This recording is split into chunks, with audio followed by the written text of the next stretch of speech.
রাতের বেলা প্রচণ্ড চোখে কান্না আসে, রাতের বেলা ঘুম আসে না। এরকম আমাদের অনেকের প্রবলেম যে রাতের বেলা ঘুমাতে চাই, ঘুম আসে না। প্রচুর পরিমাণে চিন্তা হয়, অনেক ডিপ্রেশন, অ্যাংজাইটি, অনেক ধরনের দুশ্চিন্তা আমাদেরকে ঘিরে ধরে। আমি কিছু কথা আজকে বলতে চাই যে কথাগুলো শুনলে, মানলে, জানলে, বুঝলে আপনার ঘুমটা একটা আরামের ঘুম হবে, স্বস্তির ঘুম হবে, আরামদায়ক ঘুম।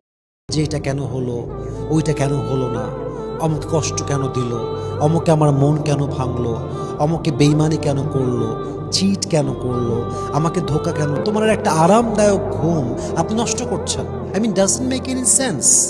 আপনি কি চিন্তা করবেন সে সময় যখন আপনার কষ্ট হবে? আপনি যখন ঘুমাতে যাবেন, আপনার যখন বুক ফেটে কান্না আসবে, আপনি কি চিন্তা করবেন যার দ্বারা আপনি সেট? এটাই তো আমার রোল, এটাই তো আমার জীবন, আল্লাহ যা দিবে তাতে খুশি হয়ে যাব, এটাই তো বান্দার কাজ। আপনি এই চিন্তাটা করেন না, দেখবেন যে আপনার খুব খুব আরামে চলে আসবে।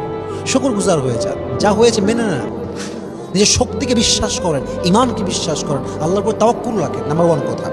নাম্বার টু, যখন আপনার ঘুমের অবস্থায় কষ্ট লাগবে, একটু খারাপ লাগবে, দম বন্ধ বন্ধ লাগবে, কষ্ট লাগবে, একটু শ্বাস টানেন 4 সেকেন্ড, শ্বাস নেন। 4 সেকেন্ড শ্বাস নেবেন, কষ্ট কমে যায়, বুকের চাপা ব্যথাটা হালকা কমে আসে, শরীরটা হালকা হয়ে যায়, মাইন্ডটা স্ট্রেস ফ্রি হয়ে যায়।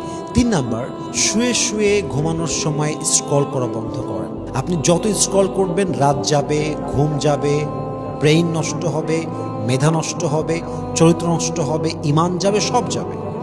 স্ক্রল করা টোটালি স্টপ ইট, বন্ধ করে দেন। ঘুমাতে যান, ঘুমের দোয়াটা পড়েন।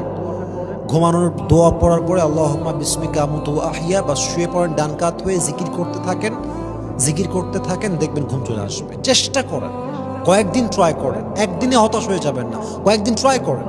স্ক্রল করা বন্ধ করেন, জিকির করেন, আল্লাহ শুকরগুজার হন, সব অভিযোগ ভুলে যান, ঠান্ডা মাথায় শুতে গিয়ে আল্লাহর নাম নিয়ে দোয়া পড়ে জিকির করতে করতে ঘুমায় যাবেন।